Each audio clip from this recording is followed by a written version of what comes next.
Señoras y señores, muy buenas tardes. Tengan todos ustedes bienvenidos a la transmisión de la sesión pública de la Sala Regional Ciudad de México del Tribunal Electoral del Poder Judicial de la Federación, hoy jueves 12 de octubre del año 2017 y como siempre un breve resumen de los asuntos que habrán de ser materia de resolución en esta sesión pública, para lo cual me acompaña Rafael Ibarra, integrante de la ponencia de la magistrada María Silva. Rafa, gracias por acompañarnos. ¿Qué tal, Jesús? Gracias por la invitación. Rafa, 12 asuntos el día de hoy, uno de ellos relacionado con credencialización en el extranjero y diversos asuntos más, 3 de ellos relacionados con resolución del Tribunal Electoral de la Ciudad de México, por supuesto relativos a coordinadores territoriales en la delegación Xochimilco. Cuéntanos, Rafa. Así es, Jesús. Estos 3 asuntos tienen su origen en la determinación de un incidente de incumplimiento, ¿Sí? en donde la delegación no emitió una convocatoria a tiempo. Sin embargo, el tribunal local decidió ampliar el plazo para que la emitieran, y es precisamente por ello que vienen los actores quejándose,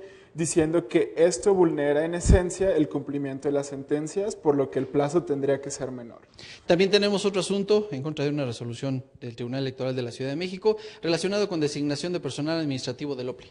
Así es, este es un asunto que ya deriva de una larga cadena impugnativa. ¿Sí? En resumidas cuentas, antes de ser destituido definitivamente, el actor laboró un mes en el instituto, lo que originó que viniera nuevamente a la sala pidiendo que se cumpliera con el contrato que previamente tenía, y es por ello que se fija la controversia. Tenemos 4 asuntos relacionados con, o mejor dicho, en contra de una sentencia del Tribunal Electoral del Estado de Morelos, por supuesto relativo al periodo de separación del cargo de servidores públicos. Cuéntanos, Rafa. Así es, esta es una serie de 4 asuntos que derivan de una sentencia del tribunal local, en donde decide inaplicar una reforma a la ley electoral de ese estado, en la cual se amplió el plazo requerido para la separación previa del cargo de 90 a 180 días.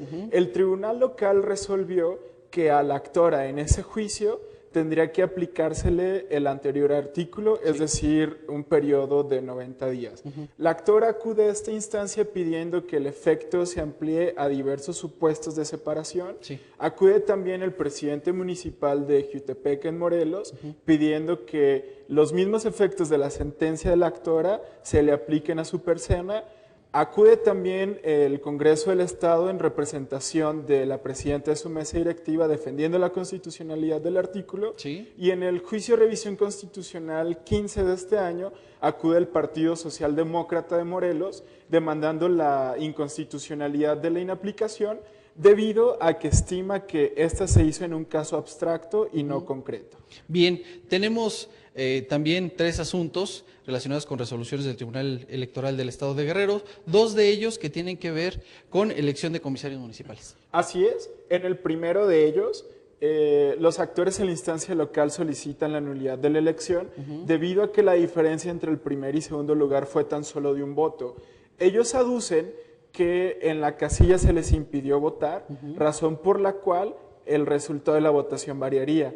El tribunal local decidió desechar la demanda al considerar que estos carecían de interés jurídico, y es precisamente por lo que se quejan en esta instancia. ¿Y el segundo asunto? El segundo asunto versa sobre una determinación del tribunal local en donde desecha por extemporánea la demanda presentada por el actor. Sin embargo, en esta instancia el actor acude diciendo que el tribunal fue omiso al responder sobre un escrito de solicitud no contestado dirigido al ayuntamiento para la convocatoria a una nueva asamblea electiva, ya que la primera fue suspendida y sin embargo se designaron comisariados ejidatarios. Decíamos, son 3 asuntos. El último tiene que ver con una sentencia también del Tribunal Electoral de Guerrero relacionada con la ratificación de presidentes y consejeros electorales distritales en aquel estado, Rafa. Así es, este también es un asunto con una cadena impugnativa previa en esta sala, en donde la determinación fue revocar en el sentido de que el instituto local pudiera fundamentar la determinación de no ratificar al actor en el encargo. El instituto entrega los documentos, sin embargo, el actor acude a esta instancia alegando que dentro de estos documentos no se encuentra nuevamente la fundamentación debido a la ausencia de una cédula que es un concentrado de los documentos y calificaciones que el instituto toma en cuenta para llegar a la determinación. Sin duda interesantes los asuntos, Rafa. Así es. ¿Nos acompañas al final Por para platicar supuesto. lo que resuelve la sala? Claro. Y a usted lo invitamos a que siga esta transmisión de la sesión pública de la Sala Regional Ciudad de México del Tribunal Electoral del Poder Judicial de la Federación.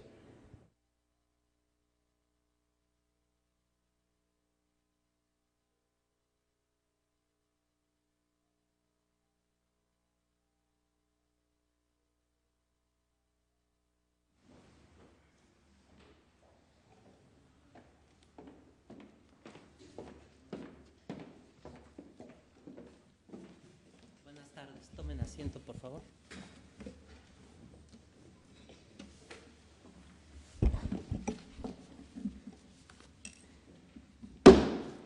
Da inicio la sesión pública convocada para el día de hoy. Le solicito, Secretaria General de Acuerdos, por favor verifique el quórum e informe sobre los asuntos listados para su resolución. Con su autorización, magistrado presidente, se hace constar que se encuentran presentes la magistrada y los magistrados que integran el pleno de esta sala regional, por lo que existe quórum para sesionar válidamente. También le informo que será en materia de resolución 9 juicios para la protección de los derechos político-electorales del ciudadano, 2 juicios electorales y un juicio de revisión constitucional electoral con las claves de identificación, actores y autoridades responsables precisados en el aviso fijado en los estados de esta sala. Es la relación de asuntos a tratar. Muchas gracias, Secretaria General. Magistrada, magistrado, someto a su consideración los asuntos listados para esta sesión. Si hay conformidad, les pido por favor lo manifestemos en votación económica. Se aprueba. Licenciada Silvia Diana Escobar Correa, por favor, dé cuenta con los proyectos de sentencia que somete a la consideración de este Pleno la magistrada María Silva Rojas. Con su autorización, magistrado presidente, magistrada y magistrado. Doy cuenta con el proyecto de resolución del juicio para la protección de los derechos político-electorales del ciudadano 155 de este año, promovido por una ciudadana residente en el extranjero para controvertir la omisión de la Dirección Ejecutiva del Registro Federal de Electores del Instituto Nacional Electoral de dar respuesta a su solicitud de inscripción para la credencialización en el extranjero y, en consecuencia, la falta de expedición y entrega de su credencial para votar. En primer término, la ponente considera fundado el agravio relativo a la falta de respuesta a la solicitud de la actora, porque de las constancias que integran el expediente no advierte que la autoridad responsable haya emitido tal respuesta o que haya informado que los motivos que no le permitieron expedir la credencial están relacionados con el impedimento del RENAPO de generar su CURP. Ante ello, lo ordinario sería ordenar a la autoridad responsable que diera respuesta a la actora. Sin embargo, tomando en consideración que su intención es obtener la credencial para votar como residente en el extranjero y que la actora manifiesta que en su demanda que la razón por la que no ha recibido su credencial es la falta de CURP, lo procedente es verificar si resultaban justificados y apegados a derecho los motivos por los cuales la autoridad responsable no ha podido concluir el trámite. Al respecto, para la ponente se actualiza una excepción que, de no existir algún otro impedimento, permite la entrega de la credencial sin CURP. En el caso, la actora presentó su declaración de nacionalidad mexicana por nacimiento y un certificado de nacimiento expedido en el extranjero, pero no presentó un acta de nacimiento expedida por algún gobierno de alguna entidad federativa o consulado mexicano, ni presentó algún otro documento probatorio reconocido por la Secretaría de Gobernación para la expedición de la CURP. De la documentación e información enviada por la responsable por el Registro Nacional de Población, la Secretaría de Relaciones Exteriores y el Consulado de México en Laredo, Texas, la ponente advierte que ninguna de estas autoridades indicó a la ciudadana que con los documentos que presentó no era posible inscribirla en el referido registro de población y generar su CURP, y como consecuencia de esta imposibilidad tampoco era posible expedir su credencial. Así, la actora no estuvo en posibilidad de subsanar dicho requisito, pues nunca se enteró que tenía que ir a la embajada o consulado correspondiente para generar su acta de nacimiento mexicana y, en consecuencia, que le asignaran la clave en mención. En ese sentido, en concepto de la ponente, las autoridades involucradas en la generación de la CURP y la credencial no fueron suficientemente diligentes con el fin de concluir satisfactoriamente los trámites respectivos. Al respecto, aun cuando la ponente es consciente de la disposición legal que prevé la incorporación de la referida clave a la credencial para votar, en el caso tal circunstancia no debe generar una afectación al derecho político electoral de votar de la actora, sobre todo si se toma en cuenta que no obtuvo una respuesta a su solicitud y tampoco fue orientada para llevar a cabo el procedimiento respectivo. Por tanto, la propuesta es tener por acreditada la omisión reclamada y, en este caso, de manera excepcional, de no existir algún otro impedimento legal, ordenar a la autoridad responsable que expida y entregue a la actora su credencial para votar en el extranjero, sin CURP, lo anterior sin perjuicio de que posteriormente obtenga dicha clave y luego solicite una nueva credencial que incluya tal información. Ahora, doy cuenta con el proyecto de los juicios ciudadanos 162, 163 y 164 de 2017, promovidos por diversos ciudadanos y ciudadanas a fin de impugnar el acuerdo emitido por el Tribunal Electoral de la Ciudad de México en el juicio local 13 de este año y sus acumulados, que declaró incumplida la sentencia emitida en dicho expediente y ordenó la realización de distintos actos a fin de hacer cumplir su resolución. En el proyecto se propone en primer lugar acumular los juicios al 162 por ser el primero y existir identidad en el órgano responsable y en el acto impugnado. En segundo lugar, se propone desestimar la causa de improcedencia hecha valer en el juicio 163, relativa a que el actor había agotado su derecho de acción con la promoción del diverso 162. Lo anterior, ya que la responsable partió de una premisa incorrecta, al sostener que el actor del juicio 162 también compareció con tal carácter en el 163. De la demanda de este último juicio puede advertirse que únicamente se ostentó como autorizado de las personas actoras. En tercer lugar, después de concluir que los juicios son procedentes, el proyecto hace una precisión sobre las características particulares de estos asuntos, que provocan que, por excepción, esta sala regional conozca de la impugnación pese a cuestionar una resolución no definitiva dentro del procedimiento de cumplimiento de una sentencia emitida por un tribunal electoral local. En ese sentido, se estima que, ante la implicación de la preparación de la elección de las autoridades representativas de los pueblos originarios de Xochimilco, es necesario dar certeza sobre la validez de los actos emitidos en cumplimiento a la resolución del tribunal local, haciendo posible que el proceso electivo continúe desarrollándose hasta su culminación. El proyecto analiza los agravios contra la supuesta omisión en que incurrió el tribunal local al no dar vista a las personas actoras en los juicios locales y a las autoridades tradicionales de los pueblos originarios con algunas actuaciones del expediente y el informe del cumplimiento presentado por el Instituto Electoral local. Este agravio se estima infundado, pues tales actos no son de trascendencia tal que justificaran que fuesen notificados personalmente. Además, las circunstancias del caso y el estado del expediente permitían a las partes conocer el estado del cumplimiento de la sentencia y los informes rendidos por las autoridades.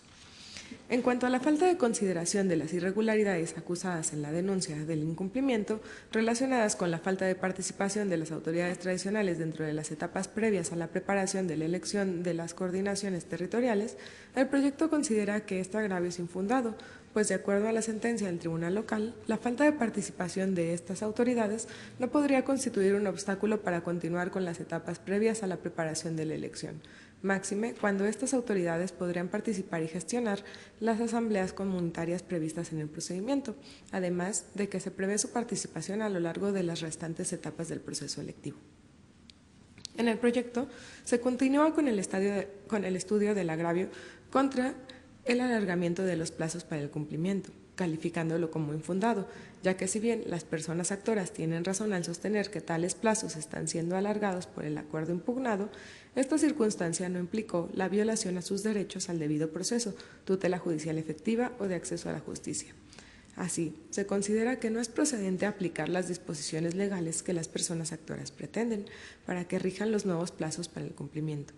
Adicionalmente, se razona que no se pueden acortar los plazos en este caso, pues es necesario tutelar los derechos de las personas actoras y los habitantes de los pueblos originarios, y el acortamiento de los plazos podría resultar perjudicial para la debida celebración de los procesos selectivos y de consulta que deben realizarse. De igual manera, se propone no acceder a la solicitud de eliminar la participación del jefe delegacional en el cumplimiento de la sentencia del tribunal local. Ello, en tanto que esta participación fue ordenada a través de una resolución que es cosa juzgada. Esta negación no implica que dicha autoridad pueda imposibilitar el cumplimiento de la sentencia, como alega la parte actora, pues en el caso de que se negara a realizar las actividades que fueron ordenadas, esta resistencia puede sancionarse a través de las medidas de alcance del tribunal local, que incluyen el arresto administrativo o la denuncia ante la autoridad ministerial correspondiente. En otro tema, respecto del agravio sobre la indebida fundamentación de la sanción impuesta al jefe delegacional, en el proyecto propone calificarlo como fundado, pero insuficiente para revocar el acuerdo impugnado. Lo anterior, ya que si bien el tribunal local aplicó una norma anterior a la fecha en que se había suscitado la omisión sancionada, esta norma había sido reformada en términos casi idénticos, salvo por la permisión de imponer una multa superior. En este sentido, toda vez que el acuerdo impugnado no fue impuesta tal sanción, sino una amonestación, carecería de efectos prácticos la revocación. Esto con independencia de que la amonestación no fue la única medida que adoptó el tribunal ante el incumplimiento del jefe delegacional, pues puede advertirse que el tribunal tomó nota de su actuar negligente y ordenó enviar copia certificada del acuerdo a la Asamblea Legislativa para que procediera en el ámbito de su competencia y determinara lo que en derecho correspondiera. Por último, se propone declarar inoperante el agravio en que se acusa que el tribunal incurrió en imprecisiones y errores en el acuerdo impugnado, además del hecho de que hubiera usado un formato para elaborar dicho documento. Lo anterior, ya que no se alega ni se advierte cómo estas circunstancias resultaron en la violación o negación de sus derechos. Así, en virtud de lo expuesto, se propone confirmar la sentencia impugnada. Es la cuenta, magistrada y magistrados. Gracias, Diana. Están a nuestra consideración los proyectos de cuenta. Señor magistrado Héctor Romero Bolaños, por favor. Muchas gracias. Buenas tardes a todas y a todos. Anuncio que estoy de acuerdo con el Juicio Ciudadano 162 de este año y sus acumulados con el proyecto, pero no así del Juicio Ciudadano 155, dado que, como bien se explica en la cuenta, lo que se propone en el proyecto es entregar a la ciudadana que pretende obtener su credencial en el extranjero la credencial sin incluir el dato de la clave única de registro de población. Este es un debate que hemos tenido ya en algunos asuntos pasados, incluso el Pleno ya ha votado algunos precedentes como el Juicio Ciudadano 44 de este año y 136 de este año, donde se ha considerado que si falta algún documento que sea necesario para la emisión de la CURP, no pedimos al registro que entregue la credencial sin CURP, sino lo que hacemos es que el ciudadano o la ciudadana respectiva subsane el trámite que le falta, obtenga el documento que necesita y una vez que obtiene ese documento pueda hacer el trámite de la clave única de registro de población y pueda hacer esta incluida en la credencial del elector. Y no es una cuestión menor pedirlo de esta manera, porque como bien se reconoce en la cuenta, el proyecto es consciente de que hay una previsión legal, que es el artículo 156, párrafo 1, inciso I, de la ley electoral, de la ley general, que establece la obligación de que se incluya la clave en la credencial del elector. Es una obligación legal. Entonces, conforme al principio de legalidad que nos obliga la Constitución, tenemos que respetar lo que dice esa previsión legal. La actora, dado que originalmente se queja de una omisión de entregarle la credencial, no formula agravios en contra de ese requisito, no cuestiona, por ejemplo, su constitucionalidad. Entonces, el proyecto reconoce que hay una disposición legal, pero se ignora. Por eso es que no comparto. Eventualmente se podría hacer, si así lo pidiera el actor, un análisis de constitucionalidad y decir si el artículo es de inaplicarse. Eso sería diferente. Si fuera inconstitucional, podríamos eventualmente inaplicarlo. Pero como no es el caso, porque no lo plantea, en principio hay que pedir hay que cumplir con el requisito porque es un mandato legal. Pero no solamente para cuidar el principio de legalidad, también para tutelar el principio de certeza. También es un principio constitucional tutelado por el artículo 41 que nos lleva a la necesidad, cuando se incluye el requisito de la clave única del registro de población en la credencial, es un requisito adicional para tener certeza de que es el ciudadano o la ciudadana que dice ser. Es un requisito adicional que da fortaleza al instrumento. Entonces, también contribuye a tutelar el principio de certeza. Además, el artículo 130, párrafo 2 de la ley electoral también establece una obligación de los ciudadanos de participar en la formación y actualización del padrón electoral.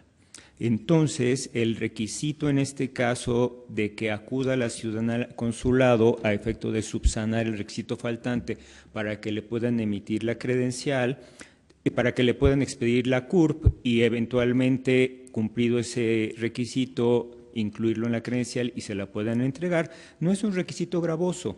Ella tiene obligación legal también de contribuir en la formación del padrón electoral y por tanto podría hacerlo.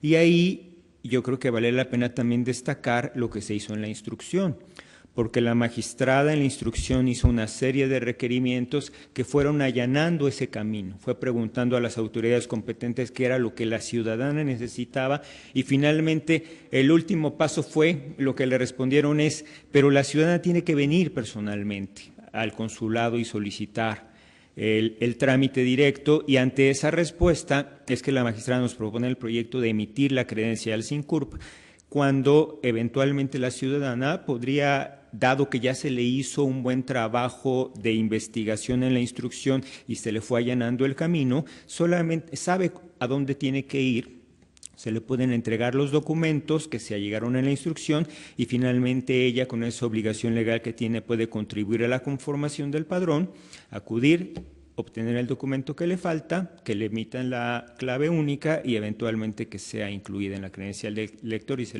le sea emitida. Es por eso que, insisto, dado que ya es un debate antiguo que hemos tenido, quiero insistir en la necesidad de que no se emitan credenciales sin clave única si no es un caso excepcional, que en el caso me parece que no lo es. Muchas gracias. Al contrario, magistrado Romero, ¿alguna otra intervención? Bueno, si la magistrada me lo autoriza, yo no agregaría nada que no haya dicho ya el magistrado Romero. Yo me apegaría a los precedentes que hemos votado y por consistencia con los mismos y ante el planteamiento de la actora, que efectivamente en manera alguna nos establece que ese requisito no se le debe aplicar, me parece que la instrucción fue muy favorable a la ciudadana. De hecho, el paso que falta es muy sencillo, incluso esa orientación en la que la falta de orientación en la que el proyecto se sostiene como una de las razones para conceder, me parece que en sí mismo el proyecto es ilustrativo de los pasos que le faltan a la ciudadana, que ya son muy sencillos, para obtener su documento y eventualmente obtener su credencial. Claro, si el instituto no encuentra alguna otra causa justificada para negarlo.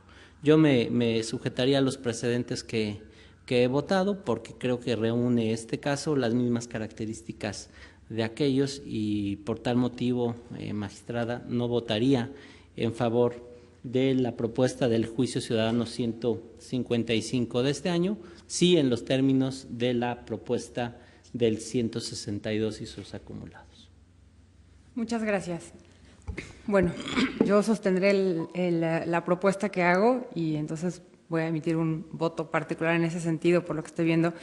En este caso es cierto, ya hay precedentes de esta sala en la que hemos determinado que fue correcta la negativa por parte del INE de la emisión de la credencial de lector, pero en estos casos, de alguna manera, y ni siquiera tanto la falta del documento para emitir la CURP en su momento, o las irregularidades, las inconsistencias que había en la documentación que presentaban las personas que venían ante nosotros a impugnar esta negativa, según yo sí ponían en riesgo la conformación del padrón electoral, porque había inconsistencias en la documentación que presentaban que hacían dudar acerca de la identidad de las personas. En este caso, lo único que hay es la falta de un acta de nacimiento expedida por un consulado mexicano. La actora es una ciudadana mexicana, pero nació en el extranjero, hija de padres mexicanos, padre y madre mexicana. En ese sentido, lo que ella tiene es un acta de nacimiento extranjera, tiene ya la declaración de la nacionalidad mexicana expedida por un consulado mexicano, por lo cual es ciudadana mexicana. Cuando ella fue a tramitar esta declaración de nacionalidad mexicana a principios de siglo, lo que le dijeron fue, aquí está tu declaración de nacionalidad, pero nunca le asesoraron en el sentido de que, aunado a esa nacionalidad que estaba adquiriendo, adquiría ciertas obligaciones, como la de estar inscrita en el RENAPO, y una vez que estuviera inscrita en el RENAPO, tener su CURP. Esto fue como el detonante de todo lo que sucedió y por lo que ahorita en este momento el INE le está negando la emisión de su credencial para votar. ¿Por qué? Porque para efectos de que el RENAPO la tuviera por inscrita y poderle emitir su CURP, no basta la declaración de la nacionalidad, según los lineamientos internos del RENAPO. Es necesaria un acta de nacimiento mexicana. Y lo que tiene que hacer es ir al mismo consulado al que fue a sacar su declaración mexicana para que además de la declaración mexicana le saquen un acta de nacimiento mexicana emitida por el consulado. Creo que ese paso hubiera sido muy fácil que lo diera cuando fue hace más de 10 años a pedir su declaración. No le asesoraron en ese sentido y ella seguramente no sabía que existía esta otra disposición y que tenía ya la obligación de inscribirse en el RENAPO y por eso no lo hizo. Cuando ahora acude a pedir su credencial, se la niegan por la falta de la CURP y en este caso yo veo que hay más semejanzas con algún otro precedente que ya hemos votado en esta sala, en el sentido de que hay excepciones que permiten emitir credenciales sin CURP en casos realmente excepcionales. Y en este caso yo lo que veo distintivo de los otros casos en los que hemos votado a favor de la negativa de la credencial es que no hay duda de la identidad de la actora, simplemente le falta un documento. Y el hecho de que le falte este documento, según lo que escuché en sus participaciones, va a implicar que se le niegue su derecho humano a votar. Y viendo yo la falta de un documento e incluso la falta de cumplimiento de la ciudadana mexicana a estar inscrita en el RENAPO, creo que no es suficiente como para que le neguemos aquí un derecho humano. Es por eso que presenté el proyecto en este sentido y sí quiero precisar, se dijo en la cuenta, pero dentro del proyecto también se propone darle copia de todos estos documentos a la actora para decirle qué es lo que falta para que le puedan emitir una credencial con CURP. O sea, decirle, aquí está, esta fue toda la investigación que se hizo durante la instrucción, no tienes CURP por esto y esto y esto, lo que tienes que hacer como ciudadana mexicana es ir a inscribirte en el RENAPO, para eso tienes que ir al consulado y una vez que obtengas esa CURP puedes ir al INE a tramitar tu nueva credencial ya con la clave única del registro de población. Esta es, a mi consideración, la manera en la que mejor velaríamos por los derechos humanos de la actora y por eso sostendré mi propuesta. Muchas gracias. Al contrario, ¿alguna otra intervención? Señor magistrado Romero. Muchas gracias. Seré muy breve, nada más para reaccionar a un par de cosas que dijo la magistrada. La asesoría que dice la magistrada que tenían que dar a la ciudadana me parece que es ideal, pero no es indispensable, porque como nacionales mexicanos pues tenemos obligación de cumplir con las leyes mexicanas. Y una de las obligaciones que nos impone la ley mexicana es tener la clave única de registro de población. Entonces es una disposición legal y como tal pues tiene que cumplirla sin necesidad de la asesoría. Y no solo eso, y lo hemos dicho en debates anteriores, la idea de incorporar la clave única del registro de población a la credencial también va en una ruta de fortalecer la credencial como un instrumento de identidad. Entonces, si queremos respetar esa idea del legislador de fortalecer la credencial del elector como un instrumento de identidad, no podemos comenzar a abrir excepciones como de este tipo cuando ella puede fácilmente acudir a hacer el trámite que le falta, como decía la magistrada, obtener esa acta de nacimiento en el consulado y cumplir con ese requisito que le exige la ley. Con eso también estamos fortaleciendo a la credencial como instrumento de identidad nacional si estamos atendiendo al hecho de que se están empadronando ciudadanos mexicanos que viven en el extranjero. También eso contribuye a fortalecer el instrumento. Me importa también decir que la excepción que abrimos es solo un caso, es una persona de escasos recursos donde teníamos indicios de que podría ser indígena, es la única excepción que abrimos por el carácter excepcional, pero en el caso incluso ni siquiera ya antes de la entrega fue que se pudo obtener la clave única y finalmente la credencial se le emitió. con clave única de registro de población, y por tanto la única excepción que hemos abierto no ha implicado que estemos abriendo la puerta a que se estén emitiendo credenciales sin clave única de población. Entonces es por eso que a mí me preocuparía comenzar a abrir excepciones porque, digamos, sobre pretexto de proteger su derecho a votar, estaríamos ignorando un requisito legal sin inaplicarlo, y se abre esa excepción y se podrían abrir muchas otras ante la carencia de algún documento necesario para la emisión de la CURP y por tanto estar obligando que se emitan credenciales sin clave única. Es por eso que yo he insistido mucho en la posición que sostengo. Muchas gracias. Gracias, magistrado Romero. ¿Alguna otra intervención? Yo también, solo para precisar una cosa, porque la magistrada dijo algo muy técnico, muy jurídico, pero nos siguen ciudadanos, y decir que por la falta de un documento se le viola su derecho humano, me parece que técnicamente tiene sentido, pero coloquialmente, déjenme decirlo, suena muy fuerte. Y la Constitución garantiza los derechos humanos, las convenciones internacionales también, y nosotros estamos para garantizar el ejercicio de los derechos humanos de las personas en los términos que marca la Constitución y la ley. Y es el cumplimiento de la ley lo que nos motiva, al menos a quienes hemos manifestado esta posición, para en este momento no entregar un documento que eventualmente le permite ejercer el derecho político a votar. Es decir, la negativa por sí misma no cancela el derecho, yo coincido en esa segunda parte a la que refiere la magistrada, y su precisión viene es muy atinada cuando dice: en la instrucción nosotros estamos diciendo los pasos que se deben, se recabaron documentos y se está poniendo a la vista la documentación que obtuve, es decir, ya no se le está imponiendo una carga a la ciudadana de que vaya e investigue cuál es la fase que le pasa. La sentencia per se, y esa parte yo la rescataría incluso de la propuesta misma, poner a la vista de la ciudadana toda la documentación, incluso ojalá siga este debate, para que sepa que solo tiene que acudir al consulado a solicitar su credencial, a solicitar su acta, y ahí mismo, en el consulado, poder solicitar su credencial.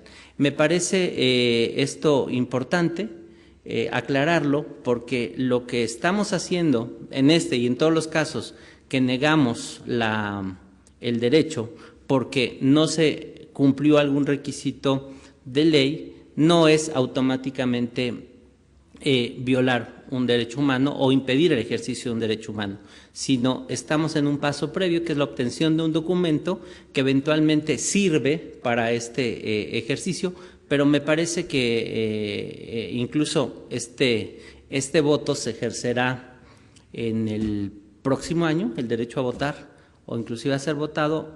Tengo la impresión, y es una cuestión por supuesto meramente subjetiva, que hay suficiente tiempo para que la ciudadana haga este trámite. Incluso durante la instrucción la misma Secretaría de Relaciones Exteriores manifestó su plena disposición de facilitar el trámite para que este derecho humano se proteja, y me parece que la instrucción puntual que hizo la magistrada en este caso allana muchísimo el camino a la ciudadana para obtener su documento y eventualmente emitir su sufragio. Yo es lo que quería precisar, porque sí, quien nos escuche de aquel lado puede quedarse con la impresión de que el magistrado Romero y un servidor exigimos un documento y sin ese documento cancelamos derechos.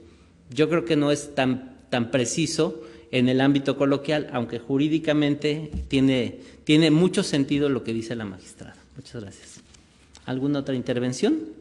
De no haber más intervenciones, Secretaria General, por favor, tome la votación que corresponda. Como lo indica el magistrado presidente, magistrada María Silva Rojas. A favor de ambos proyectos, con el anuncio de un voto particular por el sentido que veo que va a haber en el juicio ciudadano 155. Gracias, magistrada. Magistrado Héctor Romero Bolaños.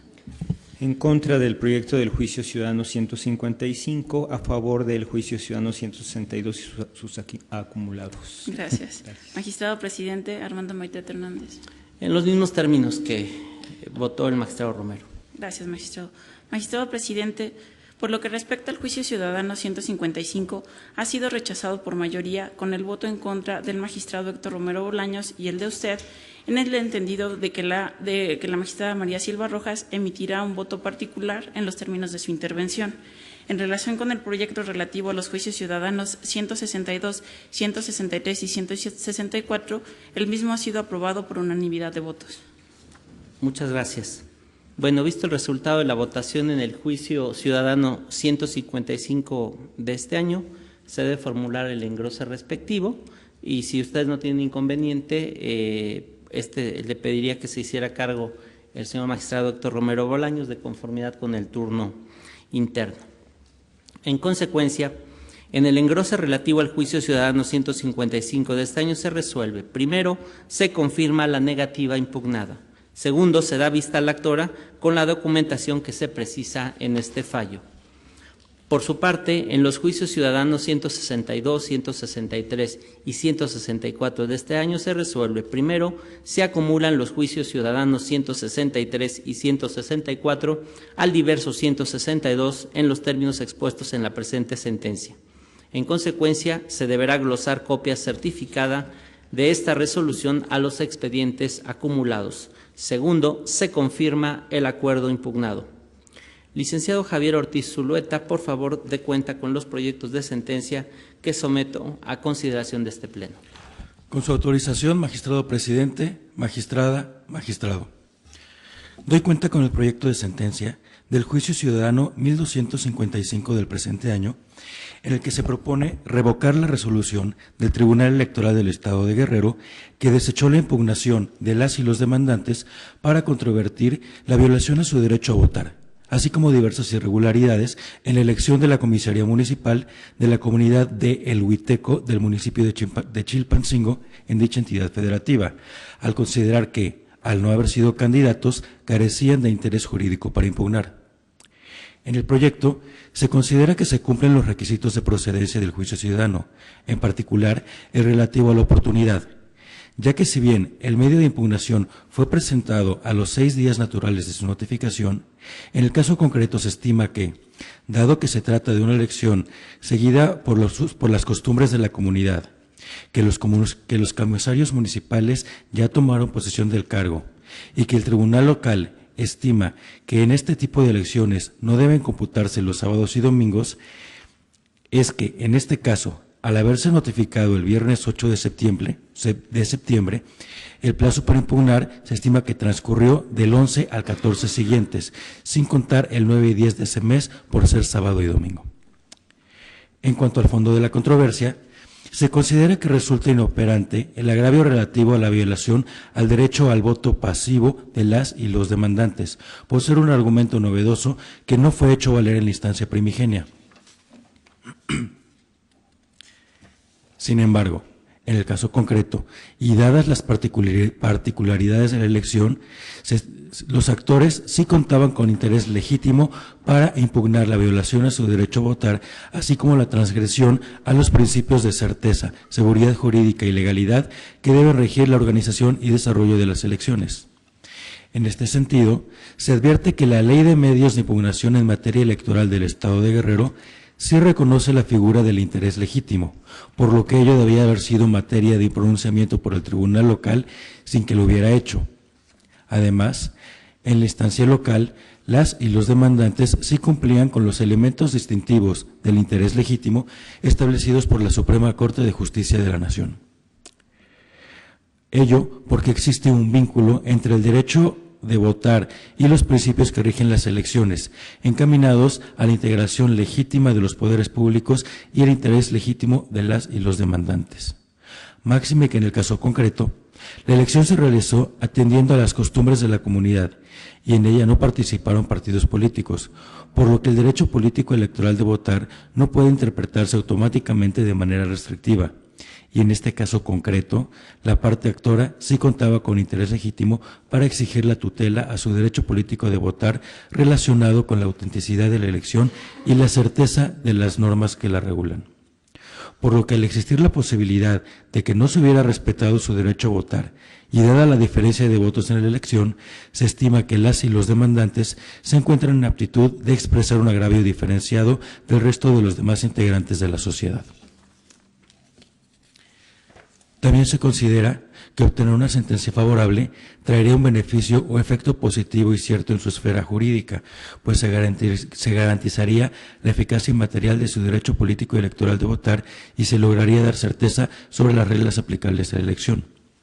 Por ello, se propone revocar la sentencia impugnada y reenviar el asunto al tribunal responsable para que, de no advertir la actualización de alguna otra causal de improcedencia, emite una sentencia en la que realice el estudio de fondo que corresponda. A continuación, doy cuenta con el proyecto de resolución del Juicio Ciudadano 1258 de este año, en el que se propone confirmar la determinación del Tribunal Electoral del Estado de Guerrero, que a su vez confirmó un acuerdo del Instituto Electoral Local relativo a la no ratificación del actor en el cargo de presidente de un consejo distrital local. Esto en atención a lo siguiente. Contrario a lo afirmado por el actor, en la sentencia impugnada sí se analizaron todos los agravios hechos valer en la instancia local, aunado a que en ella se consideró como acto impugnado el acuerdo de no ratificación precisado en la demanda inicial, y no aquel que fue revocado en el Juicio Ciudadano Local 14 de este año. En este sentido, en la propuesta se concluye que el tribunal responsable no incurrió en falta de exhaustividad. De igual forma, se consideran infundados los planteamientos relativos a la falta de fundamentación y motivación del acuerdo de no ratificación, pues de la sentencia impugnada es posible advertir que en ella se precisó la manera en la que el actor fue evaluado, para lo cual se señalaron cada una de las etapas que conformaron el procedimiento de ratificación correspondiente, así como la documentación que respaldó cada una de ellas. Además, el dictamen emitido por la Comisión de Prerrogativas y Organización Electoral del Instituto Electoral Local es posible advertir los motivos por los que el actor obtuvo una calificación no aprobatoria. Finalmente, se considera inoperante el agravio relativo a la incongruencia de la sentencia impugnada, por tratarse de afirmaciones vagas y genéricas, que no combaten frontalmente las razones de la sentencia que la sustentan. Por las consideraciones anteriores, se propone confirmar la sentencia impugnada. Ahora doy cuenta con el proyecto de sentencia del Juicio Ciudadano 1324 del presente año, promovido a fin de impugnar la sentencia del Tribunal Electoral del Estado de Guerrero en los juicios electorales ciudadanos 20 y 21 acumulados de 2017, los cuales desechó de plano por haberse presentado de forma extemporánea.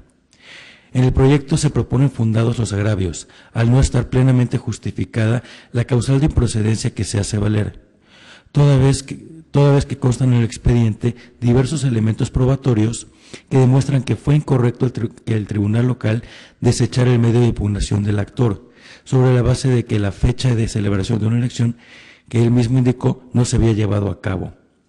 Por tal razón, se propone revocar parcialmente la sentencia impugnada, para el efecto de ordenar al tribunal responsable que admita la demanda del juicio local 20 promovido por el actor, dejando intocado el desechamiento de la demanda del juicio local 21, en virtud de que el actor en el juicio primigenio no compareció a controvertir dicha determinación y analice, en el fondo, la cuestión inicialmente planteada ante esa instancia local, relativa a la omisión del ayuntamiento de emitir una nueva convocatoria para la elección extraordinaria de comisarios municipales de la comunidad de Santa Cruz Nomalapa, Guerrero, tomando en consideración lo razonado en este fallo y determine lo que en derecho proceda.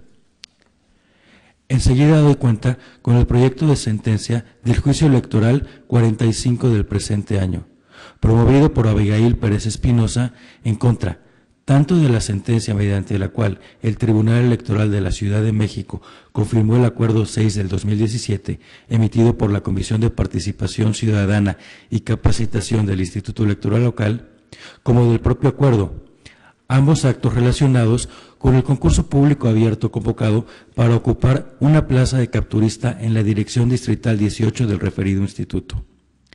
En principio, en el proyecto se precisa que el acto impugnado que será motivo de estudio es únicamente la sentencia del tribunal local y no así el acuerdo del instituto. La propuesta estima que deben declararse inoperantes los agravios esgrimidos por el actor respecto a que la sentencia afecta su esfera jurídica, porque con ella se violaron, entre otros, sus derechos al trabajo y a una justicia pronta y expedita, además de que el tribunal responsable actuó de forma irregular al no decidir sobre la responsabilidad que tiene el Partido Verde Ecologista de México al haberlo afiliado e incluido en su padrón de militantes sin que mediara voluntad de su parte para hacerlo.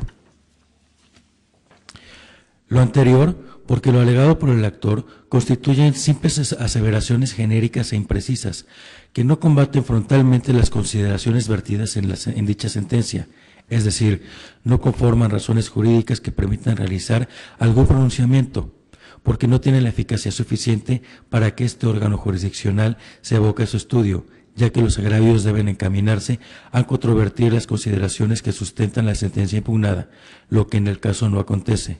Por lo anterior, se propone confirmar la sentencia impugnada. Es la cuenta, magistrado presidente. Muchas gracias, Javier. Están a nuestra consideración los proyectos de cuenta. Magistrada María Silva Rojas, por favor. Muchas gracias. Yo anuncio que estoy a favor de los proyectos de los que dieron cuenta, con excepción del juicio ciudadano 1255. Este asunto es muy parecido a otro que ya votamos hace un par de semanas, tal vez casi meses. El juicio ciudadano 152, en el que yo propuse un desechamiento por falta de oportunidad y, bueno, fue votado en contra y lo engrosaron. En ambos casos, el tema medular es el análisis de una elección de autoridades auxiliares municipales y, tanto en aquel caso como en este, la propuesta es considerar que el juicio fue oportuno contando el plazo, contando nada más los días y horas hábiles y no contándolo como si fueran días naturales. Como lo consideré en aquella ocasión, en este caso sigo pensando lo mismo. La demanda fue presentada de manera extemporánea en atención a varias jurisprudencias de la Sala Superior. La primera es la jurisprudencia 9 de 2013, que establece que el plazo para la interposición de los medios de impugnación en materia electoral en contra de actos emitidos en los procedimientos para elegir autoridades municipales a través del voto popular deben computarse todos los días y horas como hábiles. Si aunamos esta jurisprudencia a la jurisprudencia 1 de 2002, que establece que los procesos electorales concluyen hasta que el último acto o resolución de la etapa de resultados adquiere definitividad, es evidente que el proceso electoral no ha concluido porque tenemos ante nosotros una demanda que forma parte de este proceso electoral. Están impugnando la elección y entonces, al haber un medio de impugnación presentado en contra de esos resultados, el proceso electoral no ha concluido todavía y entonces los plazos se tienen que computar como naturales, todos los días y horas como hábiles. Y en ese sentido, como bien se dijo en la cuenta, el medio de impugnación fue presentado a los 6 días naturales y no dentro de los 4 días naturales, razón por la cual yo considero que esta demanda fue presentada de manera extemporánea y el medio de impugnación debería desecharse. Gracias, magistrada Silva. ¿Alguna otra intervención? Yo simplemente, para no renovar esa discusión que tuvimos, señalar que ciertamente se conoce la existencia de estas tesis, sus alcances, incluso se aborda particularmente a la primera que hizo la referencia la magistrada, y yo esas tesis las leo desde luego en el contexto de un proceso ordinario en el que la elección ocurre, hay una fase o una etapa electoral de resultados, una etapa de impugnación y con posterioridad la etapa de toma de posesión, es decir, una regularidad en la organización del proceso electivo que permite el agotamiento de todas estas diversas etapas. El caso que se somete a nuestra consideración, ni siquiera la vía impugnativa local daba tiempo de agotarla, es decir, se vino la elección y se vino la toma de posesión. Entonces, me parece que estas condiciones excepcionales, desde mi perspectiva, hacen que tengamos que asumir una posición distinta en la lectura de los escritos de demanda para dotar de oportunidad o de defensa a los ciudadanos involucrados. Máxime, y eso lo discutimos en privado, que en este tipo de elección, de la que estamos hablando, no participan partidos políticos, se realiza por un sistema de usos y costumbres. Ahí podríamos entrar al debate de si en los usos y costumbres caben o no los medios de impugnación en materia electoral con todas sus formalidades. No voy a entrar a ese debate, pero desde luego se asemejaría esta parte o un cierto contenido a aquellas comunidades con un alto contenido indígena donde los procesos selectivos se llevan por usos y costumbres. Y de verdad esta parte a la que me hacía referencia hace un rato, habría que planteársela con mucha seriedad, eventualmente, no solo nosotros, todas las salas de este tribunal, de cómo abordar ese tipo de procedimientos. Tengo claro la virtud de estas tesis a las que hizo referencia la magistrada, que dotan de seguridad jurídica a un proceso electivo. Pero también creo que hay que tomar en cuenta de repente que ese tipo de elecciones entran a un sistema normativo y de repente en la materia impugnativa las metemos a otro, totalmente diferente, constitucionalizado, con reglas estrictas. Insisto, no me pronuncio en la generalidad, pero habría que hacer una reflexión sobre estas y muchas otras tesis a las que le hemos impuesto a diversos sistemas normativos por usos y costumbres, procedimientos de índole constitucional, tratando de dotar certeza, pero que, y lo digo con mucha responsabilidad, pueden escapar a la cosmovisión de los propios pueblos.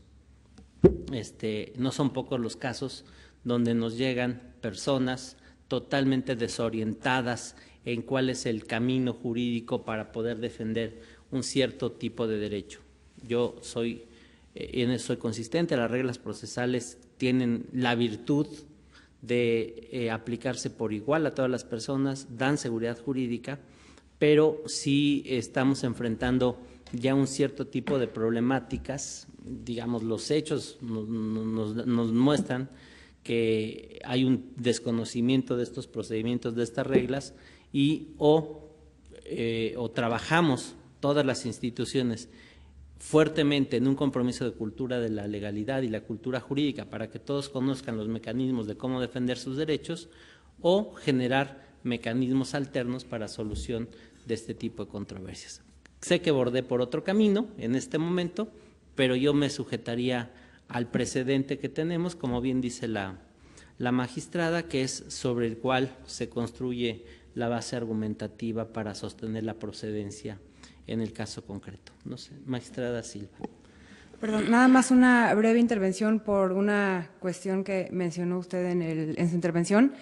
En este caso, es cierto, la elección, se menciona en el proyecto, se hizo por usos y costumbres, porque la elección no se llevó a cabo con boletas y urnas, que es la manera tradicional de hacer una votación, sino que en este caso se hizo a través de un método de cartulinas, así es como se le denominó, y en la convocatoria se establecía que podía ser algunos otros métodos diversos, que no eran boletas y urnas. Sin embargo, la parte actora no se autoadscribió como indígena, y hice una búsqueda rápida en una página oficial de gobierno para ver si había población indígena en esta comunidad, y no la encontré dentro de las catalogadas como con población indígena. Se me hace importante destacar esto porque estoy convencida de que en el caso en el que nos enfrentemos a comunidades o poblaciones indígenas sí es necesario flexibilizar un poco las normas de procedencia. Como en este caso ellos no se autoadscribían como población indígena y no se desprendía que fuera una población indígena de conformidad con las páginas de gobierno oficiales, no quise entrar yo en ese debate, y para mí es una comunidad de ciudadanos y ciudadanas como cualquier otra, y por eso es por lo que en este caso voy a votar como en el precedente. Gracias. Gracias, magistrada Silva. ¿Alguna otra intervención? Magistrado Romero. Muchas gracias. Yo no pensaba intervenir, dado efectivamente que estaríamos reiterando un debate que ya dimos, pero me preocupó un poco el comentario último de la magistrada, donde dice que no podemos, que tendríamos que tratarla como una comunidad como cualquier otra. Me parece que no, el magistrado Maiter ya ha dicho varias razones en cuanto a que no es una comunidad como cualquier otra. Yo agrego una. La página del INEGI establece en su último estudio en el grado de marginación de la localidad como muy alto. Es una elección, como decía, de acuerdo a las costumbres de la comunidad y, por ejemplo, de lo que refleja los votos. Fue una votación que se definió con 28 votos, 27 votos el segundo lugar, 11 votos el tercer lugar, 66 votos en total, lo cual refleja que es una comunidad realmente pequeña, con un alto grado de marginación y que por tanto no podríamos tratarla como cualquier otra, como decía la magistrada. Y además porque es una votación distinta, no es solamente lo que refleja la diferencia en el tipo de elección, es cómo se votó, sino también que no es una elección organizada por autoridades electorales, por la autoridad administrativa electoral, etcétera. Sí tiene rasgos distintivos importantes. Pero para lo que al caso interesa, que es el tema del plazo, otra vez tenemos la posibilidad de dos interpretaciones, una contarlos el fin de semana que se atravesó y otra no. Entre dos interpretaciones posibles, pues el proyecto se inclina por la interpretación más favorable en términos de lo que el mandato que establece la Constitución para garantizar la posibilidad de acceso a la justicia.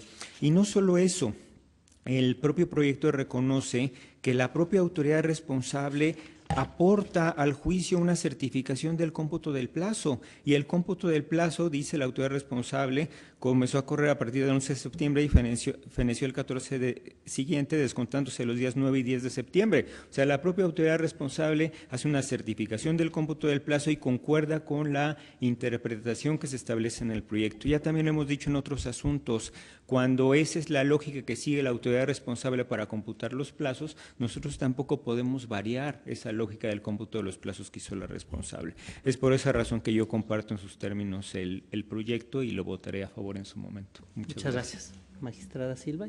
Gracias. ¿Alguna otra intervención sobre algún otro de los asuntos? De no ser el caso, Secretaria General, por favor, tome la votación que corresponde. Sí, magistrado presidente. Magistrada María Silva Rojas.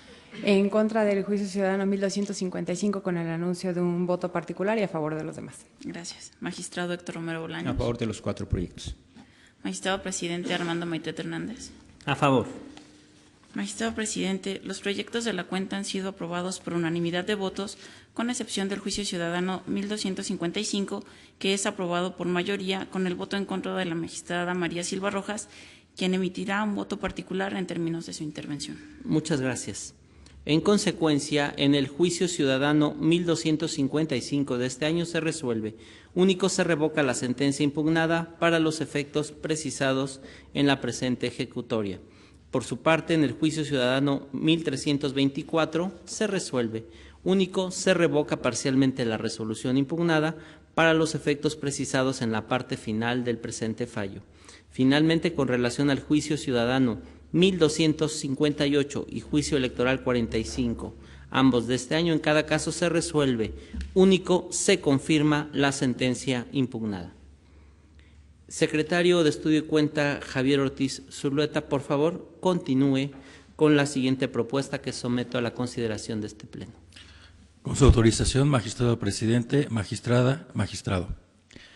Doy cuenta con el proyecto de sentencia del juicio de revisión constitucional electoral 15 de este año, interpuesto por el Partido Socialdemócrata de Morelos para controvertir la sentencia emitida por el Tribunal Electoral de dicha entidad, mediante el cual se determinó, entre otras cuestiones, inaplicar a los actores en la instancia local la exigencia contenida en el numeral 163, fracción 3 del Código Local de la materia, consistente en separarse 180 días antes de la elección en su calidad de municipios para que pudieran hacerlo únicamente con 90 días de anticipación.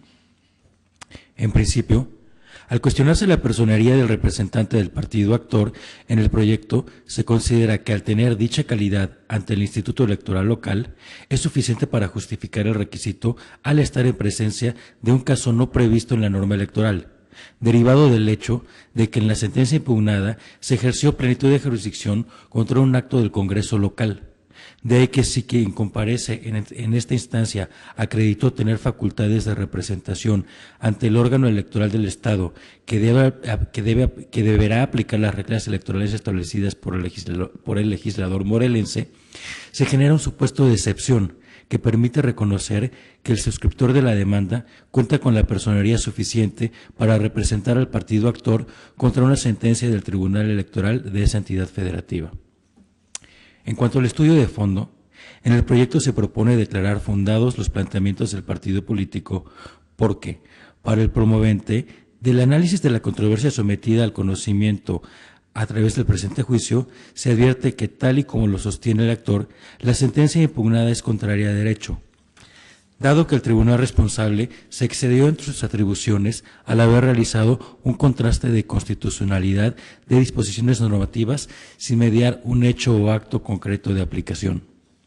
En la propuesta se razona, entre otras cuestiones, que a partir de la impugnación de los actores del juicio local en que se alegó la vulneración a su derecho político electoral de ser votados, la autoridad responsable pasó por alto que estos pretendían que se realizara un contraste directo del Código Local con la Constitución Federal y que al acceder a esta pretensión invariablemente ejerció funciones que no le corresponden, dado que los tribunales electorales locales requieren para su intervención un acto o manifestación en la que una norma electoral se aplique para ejercer sus atribuciones difusas de control de la constitucionalidad, lo cual en el caso no ocurrió.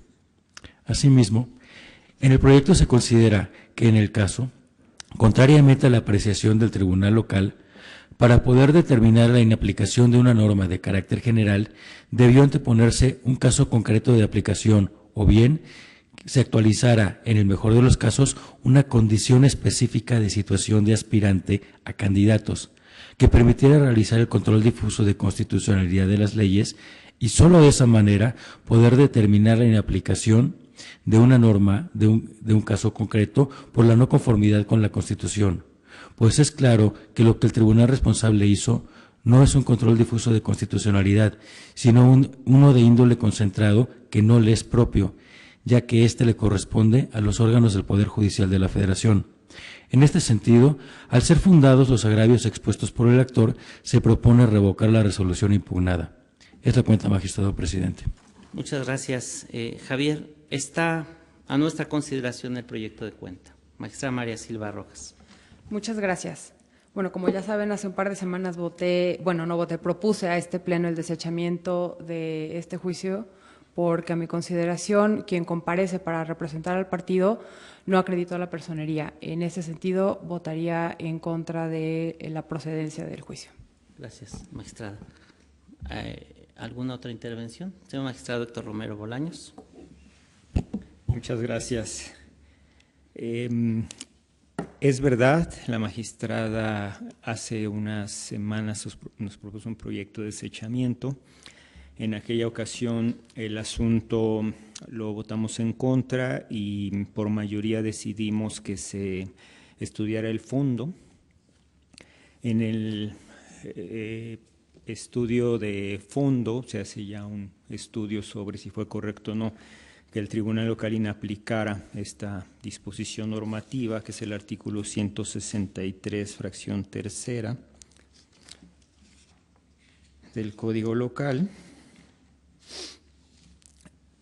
Y no obstante que yo en su momento apoyé que se entrara la procedencia y estoy de acuerdo con el apartado, por tanto, de la personería en el que se reconoce la personería del representante del partido para que pueda interponer el medio de impugnación y se conozca el fondo, ya en el estudio de fondo me aparto del estudio y, por tanto, de las consideraciones y del sentido del proyecto. En mi opinión, como bien se ha dicho en la cuenta, se afirma que para que el Tribunal Local hubiera podido inaplicar la norma referida que establece la separación del cargo de 180 días antes al día de la jornada electoral para poder ser candidato, necesita existir un acto concreto de aplicación. Es lo que dice el proyecto y se nos ha dicho en la cuenta. En mi opinión, el proyecto, no obstante que cita la jurisprudencia ignora lo que implica la afectación que pueden generar las leyes al ser autoaplicativas o heteroaplicativas. Hay una amplia doctrina académica y también doctrina jurisprudencial que marca la distinción de los momentos en que una norma puede causar afectación a un gobernado. Y efectivamente hay un ámbito que son las normas heteroaplicativas, donde efectivamente, como dice el proyecto, debe existir un acto concreto de aplicación para que cause afectación al gobernado. No obstante eso, lo que a mi juicio decía, aunque el proyecto la menciona, la jurisprudencia no atiende a ese segundo aspecto, se ignora el caso de las leyes autoaplicativas. La jurisprudencia que refiero es la jurisprudencia del Pleno de la Suprema Corte de Justicia de la Nación, bajo el número 55/97, que tiene el rubro Leyes autoaplicativas y heteroaplicativas, distinción basada en el concepto de individualización incondicionada. Rápidamente, ¿qué dice en su texto? Para distinguir las leyes autoaplicativas de las heteroaplicativas conviene acudir al concepto de individualización incondicionada de las mismas, consustancial a las normas que admiten la procedencia del juicio de amparo desde el momento que entran en vigor, ya que se trata de disposiciones que, acorde con el imperativo en ellas contenido, vinculan al gobernado a su cumplimiento desde el inicio de su vigencia en virtud de que crean, transforman o extinguen situaciones concretas de derecho. Sigue diciendo la tesis. El concepto de individualización constituye un elemento de referencia objetivo para determinar la procedencia del juicio constitucional porque permite conocer en cada caso concreto si los efectos de la disposición legal impugnada concurren en forma condicionada o incondicionada. Así, la condición consiste en la realización del acto necesario para que la ley adquiera individualización, que bien puede revestir el carácter administrativo o jurisdiccional. Rápidamente me salto algunas partes. De esta manera, cuando las obligaciones derivadas de la ley nacen con ella misma, independientemente de que no se actualice condición alguna, se estará en presencia de una ley autoaplicativa o de individualización incondicionada. En cambio, cuando las obligaciones de hacer o de no hacer que impone la ley no surgen en forma automática con su sola entrada en vigor, sino que se requiere para actualizar el perjuicio de un acto diverso que condicione su aplicación, se tratará de una disposición heteroaplicativa. Como pueden ver entonces, el proyecto, al establecer que es necesario que se emita un acto de aplicación, se está refiriendo a las normas heteroaplicativas. Pero en el caso, los actores vienen y dicen, por la condición particular en la que yo estoy, que acudieron ante el tribunal local y dijeron, somos integrantes de un ayuntamiento, la actora y el actor. Y por esa situación particular en la que yo estoy, necesito definición de con cuánto tiempo me tengo que separar del cargo. Si 180 días o 90 días. Porque incluso hay que destacar que la propia sentencia del tribunal local reconoce que hay una antinomia en la propia Constitución. Una norma que dice que tienen que ser 180 días y otra que establece que 90 días. Entonces es un tema incluso de generarle certeza a las personas que están en ese supuesto. Y ahí es donde aplica directamente lo que ha dicho la Corte en esta jurisprudencia. Cuando las obligaciones derivadas de la ley nacen con ella misma, independientemente de que no se actualice condición alguna, se estará en presencia de una ley autoaplicativa o de individualización incondicionada. Están, por el solo hecho de que la ley, de que esa norma entra en vigor, afecta a esos ciudadanos, porque esos ciudadanos quieren ser candidatos y, por tanto, necesitan saber con qué anticipación se van a separar. Aquí, por ejemplo, si, como se dice en el proyecto y se nos ha referido en la cuenta, es necesario que exista un acto concreto de aplicación, el acto concreto de aplicación que sería idóneo para que les afecte es la solicitud de registro que hagan, que digan, yo quiero ser candidato a este cargo. Al hacer la solicitud de registro, la autoridad seguramente se los negará, porque les dirá, no te separaste con la anticipación de 180 días. O, por el contrario, ellos, dado que ya están en esa situación jurídica concreta de saber con qué anticipación se tienen que separar, tendrán que separarse porque así obliga a la ley, o así establece esta disposición que inaplicó el tribunal local, a separarse con la anticipación de 180 días. Y si esa norma es inconstitucional, entonces no hay manera de hacer ese control constitucional. No hay manera de que en este momento se revise. Otra de las cosas que dice el proyecto es, podrían estar también en una condición específica de aspirante a candidato. ¿Cómo una condición específica de aspirante a candidato? Como que pareciera que lo que sugiere el proyecto es que podrían hacer una consulta a la autoridad y preguntarle, oye, autoridad, ¿cuál es el plazo en el que me tengo que separar? Pero esa sugerencia que hace el proyecto, pues me parece que sería incongruente con las consideraciones que se hacen, porque se dice, tiene razón actor, porque es un acto futuro incierto, todavía no sabes ni siquiera si vas a ser candidato. Si hacen una consulta, seguramente tampoco lo sabrán. Lo que ellos quieren saber, en este momento yo estoy en el supuesto jurídico, porque soy funcionario del ayuntamiento, ¿me tengo que separar con 180 días o con 90 días? Si hacen la consulta en unos días, van a preguntar exactamente lo mismo. Y será también un acto futuro incierto, porque todavía no están solicitando su registro como candidatos.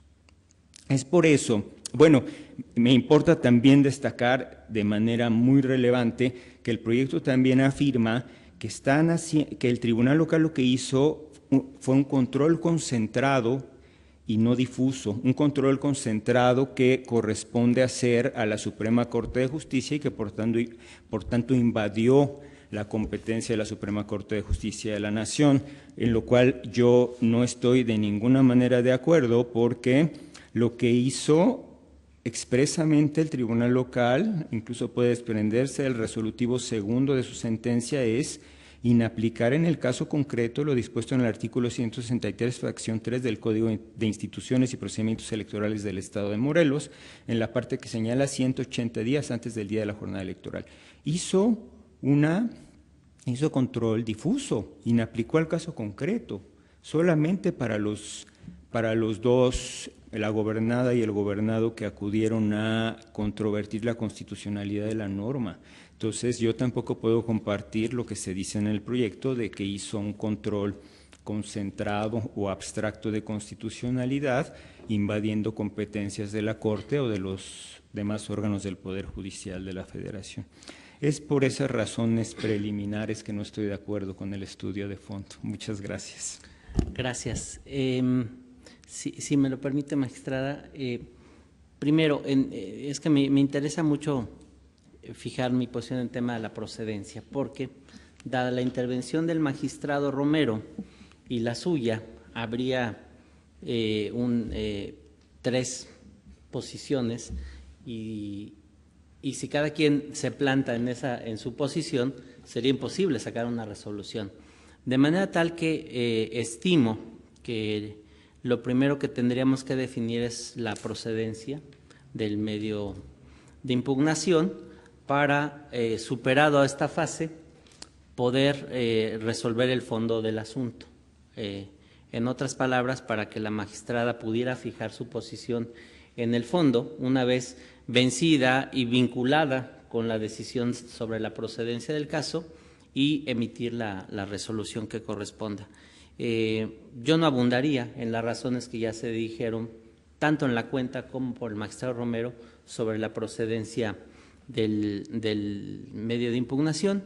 Me parece que sí se propone una interpretación novedosa, dado que el caso es extraordinario, es decir, es un caso en donde una persona promueve en contra del Congreso del Estado por la mera expedición de la ley, y ahí no acudió el partido político.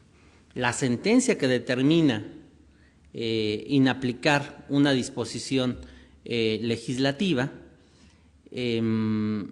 ahora estima el partido político que le irroga perjuicio, dado que afecta la seguridad y la igualdad de la competencia, y acude a través de su representante ante el órgano electoral, que tiene facultades para representar al partido en todo el Estado. Me parece que es una construcción que se inserta en la doctrina progresista, histórica, dinámica, con la que la Sala Superior y el Tribunal ha leído estos requisitos de procedencia, máxime que es un caso pues inédito, ¿no? En esta parte. Entonces yo ahí dejaría esta parte de la procedencia. Desde luego no es el momento de votar, pero dado que se perfila en esta parte una votación mayoritaria, creo que la magistrada Silva tendría que pronunciarse, si usted no tiene inconveniente, magistrada, con respecto al fondo del asunto, porque yo daré mis razones. Desde luego que sostengo la propuesta, estoy convencido de que el Tribunal Electoral del Estado de Morelos, y creo que en la mejor de las intenciones, en aras de proteger un derecho, creyó que estaba haciendo un control concreto de constitucionalidad a propósito de un acto concreto, y tan es así que el resolutivo es muy elocuente. Yo me pregunté, dice el resolutivo, se inaplica en el caso concreto. Desde aquí ya hay un tema que se sale del paradigma de generalmente, y eso se determina en la Constitución y en la ley, los tribunales confirmamos, modificamos o revocamos. No pasamos directo a la inaplicación de algo, a un caso concreto. Y el caso concreto que se planteó como aparentemente como caso hay una ley o una reforma legal que amplía el periodo en el que me tengo que separar con antelación para poder participar. Estoy simplificando, por supuesto, la controversia, pero y en varias partes del proyecto se destaca las personas que acudieron en la instancia local en manera alguna manifestaron su posibilidad de postularse, ya en un caso concreto específico. Incluso yo me pregunto, ¿podría ser autoaplicativa esta norma? Y en el proyecto se concluye que no. ¿Y por qué no? Inclusive en esta parte me parece que el partido político tiene razón cuando dice es un acto futuro de realización incierto la probable postulación a un cargo de elección popular. Si estas personas, regidores en un ayuntamiento en Morelos, deciden contender por un cargo federal, esta norma nunca les generó una afectación. Es otra norma, la que eventualmente regiría su postulación para el ejercicio de un derecho político electoral. El proyecto es robusto en el análisis histórico de los mecanismos de control de constitucionalidad de leyes.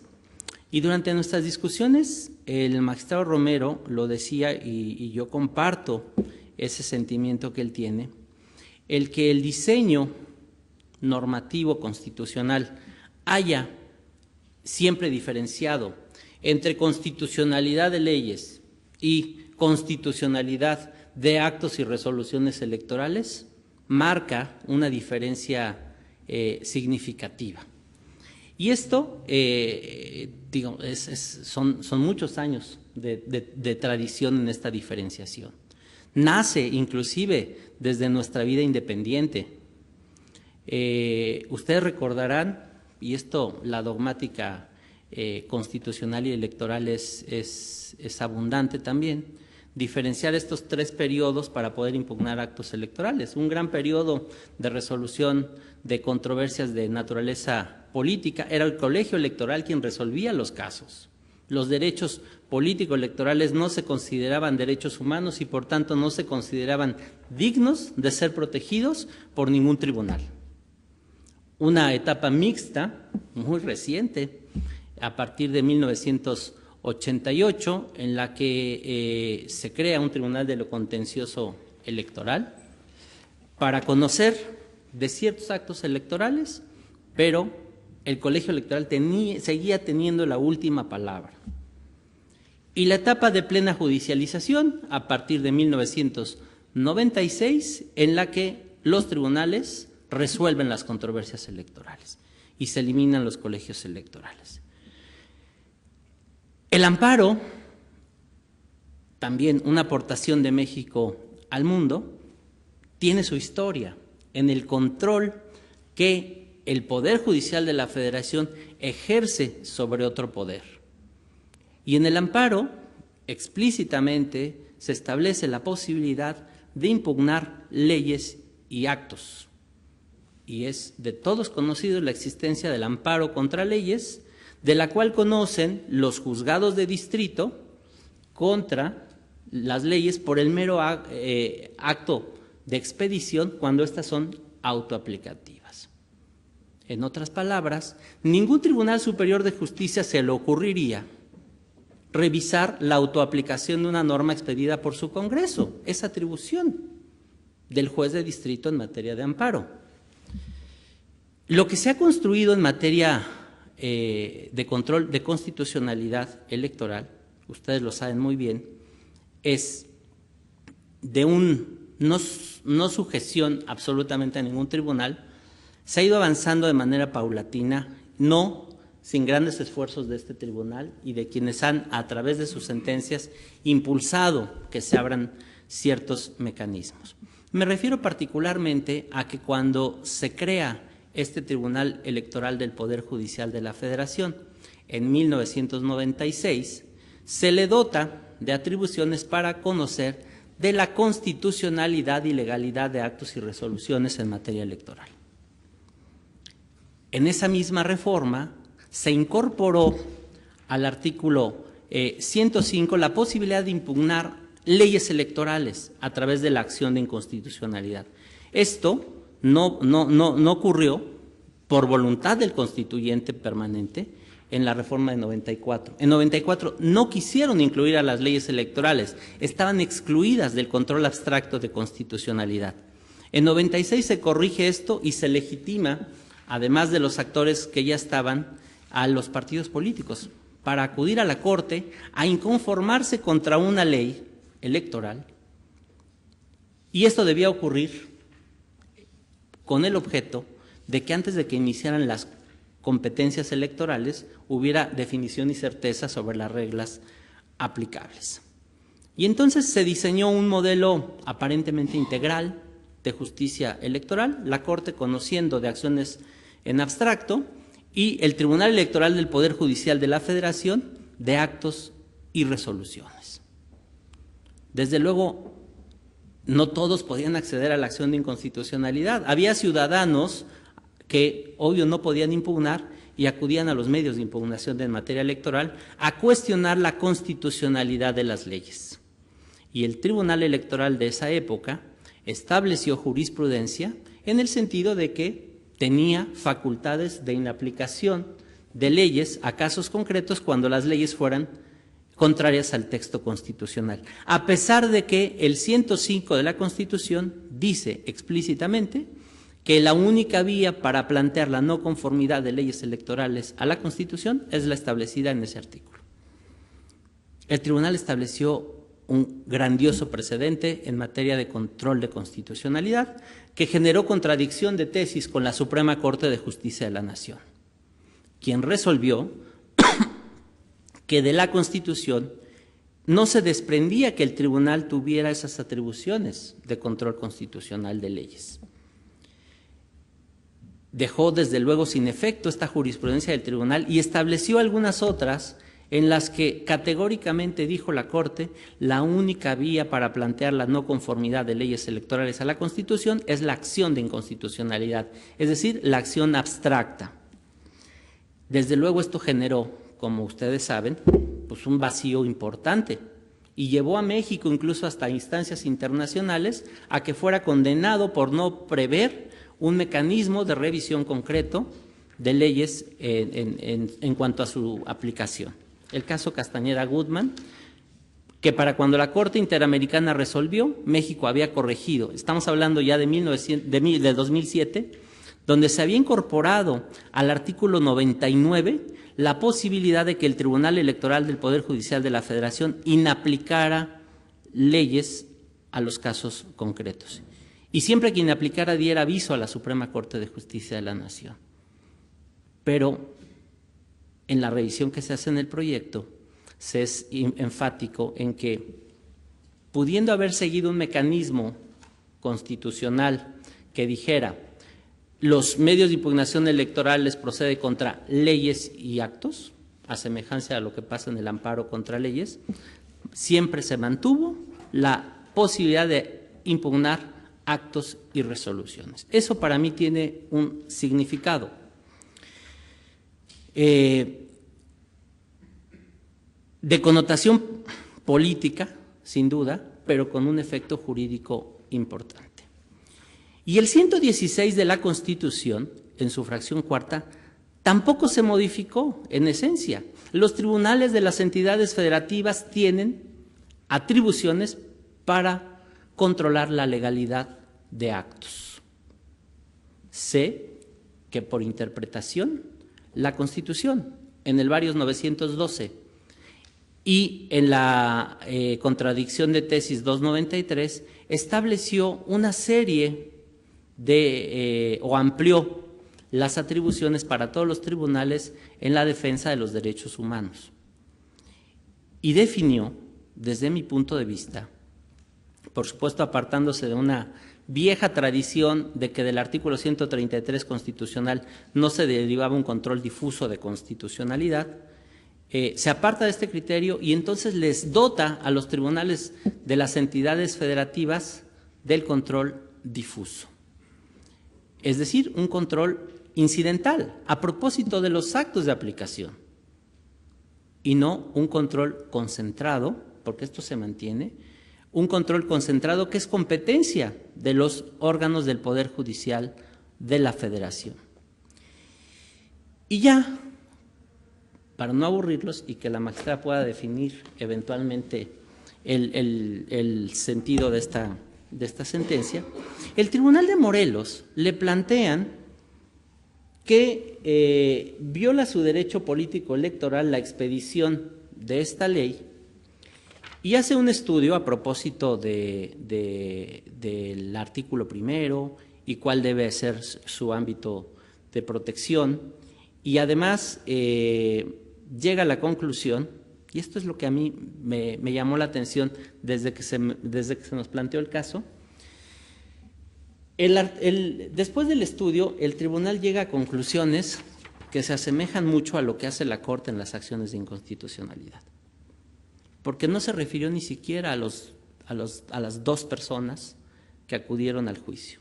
Dice en sus conclusiones: los sujetos mencionados en la fracción tercera del artículo 26 de la Constitución Política del Estado de Morelos, entre ellos los miembros del ayuntamiento que decidan contender para el cargo de diputado del Estado de Morelos, tendrán que observar la exigencia de separarse del cargo 90 días antes de la elección con base en el artículo 27 de la Constitución. Y luego, ya lo leyó el magistrado, se inaplica el artículo 163, fracción tercera del Código, en la parte que señala 180 días antes de la jornada electoral, dejando intocado el resto del artículo, y 171, fracción tercera, último párrafo, en la porción que se refiere a licencia definitiva. Esta, incluso, de verdad, me parece que es una técnica que solo le faltaba decir: se declaran inválidos los artículos tales y tales. No lo hizo. Pero me parece que en la vida de las consecuencias lo que establece es un efecto general. Para todos aquellos que se encuentren en este supuesto, lo que les rige es esta consecuencia.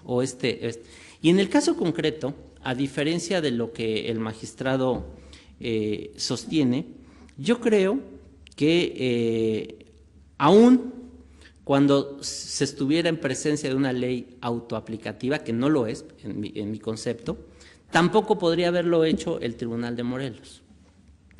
En el caso concreto, me parece, insisto, que lo que establece esta norma es que quien tenga una cierta condición, es decir, integrante de un ayuntamiento, tenga la obligación de separarse con un cierto número de días de antelación si pretende participar a una competencia electoral a las que se refiere la propia ley. Es decir, no hay directamente en el requisito la afectación a un derecho. Porque alguien que ocupa un cargo de elección popular puede tener la expectativa de participar para reelegirse, para competir a otro cargo en el Estado o para competir en otro cargo en la Federación. Pero esto va a ser un acto futuro y se realizará en el momento en que él haga una manifestación de intención, que puede ser, yo no tengo problema con que alguien consulte, la autoridad responda que lo que le rige es eso, ahí se estará generando su primer acto de aplicación. Como fue el caso Castañeda Gutman, que a través de una consulta llegó hasta la Corte Interamericana. Yo no tengo dificultad o problema que los ciudadanos en Morelos vayan e insten al instituto, o que el instituto emita un acuerdo, un acto concreto donde aplica esta disposición. En esa parte no creo que la propuesta sea incongruente. Lo que sí es que la mera entrada en vigor de la disposición, desde mi punto de vista, no afectó ningún derecho adquirido de estas personas, sino eventualmente establece un requisito que no me pronuncio sobre los méritos constitucionales del mismo, ¿no? Porque eventualmente podrá llegar un planteamiento de constitucionalidad sobre eso. Lo que la propuesta resuelve es que en el momento esa disposición no le está rigiendo en un acto de afectación a un derecho en su esfera de atribuciones de los ciudadanos. Y es por eso que me parece que la propuesta de revocar deja el estado de cosas, restituye el ámbito de la legalidad en el estado de Morelos y eventualmente se podrá plantear este tema a futuro cuando haya un acto concreto que les afecte a los ciudadanos en algún derecho. ¿Alguna otra intervención? Magistrada Silva. Sí. Bueno, aunque no haya habido una votación formal, tomaré sus intervenciones como ya la votación en el sentido de que la procedencia de este juicio está aprobada por la mayoría y en ese sentido tendré que pronunciarme yo respecto del fondo de este asunto y estoy a favor del mismo. Estoy en contra por cuanto a la procedencia, porque según yo se tendría que haber desechado el juicio, pero una vez vencida por la votación del Pleno y estando obligada a votar en el estudio de fondo para darle salida a este asunto, acompañaré la propuesta que presenta el magistrado Maitret por todo lo que ya mencionó él en su intervención. Voy a tratar de ser breve en la explicación de por qué, a mi juicio, la revocación de esta sentencia es lo apropiado. Como ya mencionaba el magistrado Romero, las leyes pueden ser autoaplicativas o heteroaplicativas. Las autoaplicativas son las que, desde que nacen, transforman o afectan la esfera jurídica de las personas. Las heteroaplicativas son las que requieren un acto por parte de las personas para situarse en la situación concreta de derecho. Como ya mencionó al final de su intervención, el magistrado Maitret, esto está muy relacionado con el derecho que tienen las personas que en este caso fueron actoras en el juicio original, o si en su caso ver si lo que tienen es una expectativa de derecho.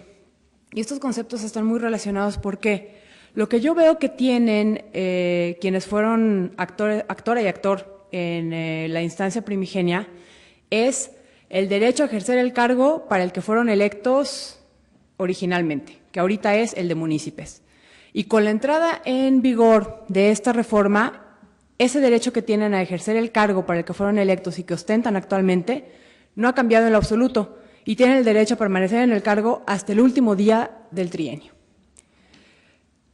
La reforma lo único que hizo fue pronunciarse respecto al tiempo o al plazo con el que tienen que pedir licencia en caso de que quieran contender para otro cargo de elección popular en el estado de Morelos. Y como ya lo mencionaba el magistrado Maitret, a mi juicio esto es simplemente una expectativa de derecho. No hay un caso concreto de aplicación. Esta ley por sí misma no transformó ni extinguió una situación concreta de derecho, porque lo que tiene no es un derecho, es una expectativa a, en su caso, aspirar a una candidatura. Y entonces no es una norma autoaplicativa, sino que es heteroaplicativa y cobrará vigencia en el momento en el que estas personas decidan ejercer su derecho a buscar otro cargo de elección popular. Y es en ese momento cuando ya se enfrentarán con los efectos de esta reforma. No voy a abundar más, creo que esto deja muy claro mi punto y por qué estoy a favor del proyecto. Gracias. ¿Alguna otra intervención? Magistrado Romero, por favor. Muchas gracias. A mí me preocupa un poco, porque lo he escuchado en las dos intervenciones, que se diga que es una expectativa de derecho como establece el actor, porque yo decía en mi primera intervención, ellos están, al momento de que entra en vigor la norma, están en el supuesto que establece la norma, en el supuesto de que por tener un cargo público determinado, que en este caso es, bueno, de acuerdo a la interpretación que hemos hecho como sala, un cargo de dirección, y por tanto al integrar un ayuntamiento implica que se tienen que separar en la temporalidad que establece la ley, 180 días, ellos están en el supuesto. No es una expectativa de derecho. En este caso lo que establece la norma es un requisito negativo. Al establecer un requisito negativo, justamente están estableciendo una condición para que se pueda ejercer un derecho fundamental. En este caso el derecho fundamental es el derecho a ser votados. Entonces, al momento que entra en vigor la ley, les afecta directamente. Yo lo decía en la primera intervención, porque ellos en este momento quieren saber si se tienen que separar con los 180 días de anticipación. Y por eso es que necesitan una definición jurídica, si el requisito es constitucional o no. Yo decía, por ejemplo, el magistrado Maitret efectivamente reforzaba la idea que se desliza en el proyecto, la solución podría ser que hicieran una consulta. Y yo decía, para la consulta aplican exactamente los mismos argumentos que presenta el proyecto. En una consulta tampoco sabrían que son candidatos y con sus mismos argumentos también estarían en una expectativa de derecho. Porque estarían diciendo en la consulta, oye, si yo quiero ser candidato, me tengo que separar con 180 o con 90 días. El único acto concreto de aplicación que les afectaría de manera directa, de acuerdo a su interpretación, sería una solicitud de registro en la que se les niegue el registro porque no se separaron con los 180 días de anticipación que establece la ley. Pero eso ya sería muy tarde, porque ahí estaríamos... se les estaría dando definición sobre si es constitucional o no el requisito, so pena o so riesgo de que le dijeran no, si es constitucional y por tanto que no cumplan con el requisito y ya les niegan el registro porque no se permitió una interpretación con una anticipación debida a que inicie el plazo de 180 días. Es por eso que yo decía que incluso genera certeza el establecer una definición en este momento. Decía el magistrado Maitret, y otra vez, digamos, la narrativa que hace de la evolución del control constitucional en materia electoral y que también se hace en el proyecto, yo les decía en la sesión privada, cuando uno ve la narrativa del control constitucional, a mí me convence todavía más la convicción de que el tribunal local podía hacerlo y que nosotros podemos hacerlo eventualmente, un control constitucional de este tipo. ¿Por qué me convence? El magistrado decía como un ejemplo, hubo una jurisprudencia de sala superior que estableció que podían inaplicarse normas por ser contrarias a la Constitución.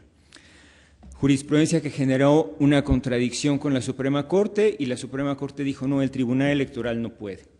Pero esa interpretación que hizo en su momento el tribunal, la Sala Superior, generó una reforma constitucional en donde ya se estableció expresamente que sí puede el Tribunal Electoral hacerlo. Entonces, es por la vía de la interpretación que nosotros podemos ir generando esa posibilidad, estamos generando los alcances que tenemos como Tribunal Constitucional.